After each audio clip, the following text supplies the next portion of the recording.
Hi, welcome to your Miami Trainers Weekly Update. Take advantage of Miami Realtors Live and watch video tutorials and courses at your leisure. Join us for live webinars via Zoom, now being offered both in the morning and the afternoon. For information, visit miamirealtors.com/calendar and be sure to register. Now for your tip of the week. Matrix Input Fields Explained. What is a variable dual rate? Disclosure is essential in managing an ethical real estate business.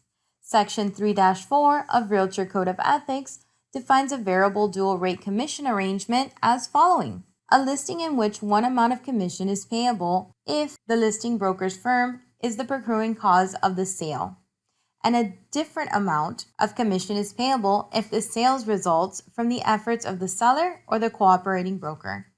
Variable rate commissions are also known as dual rate commissions. The term is used interchangeably. When you're entering a listing in Matrix, you can use the variable dual rate field to show that their listing has a variable rate commission, like this example. As a buyer agent, you have the ability to request additional disclosing information regarding the variable dual rate commission. Thank you for being a Miami member.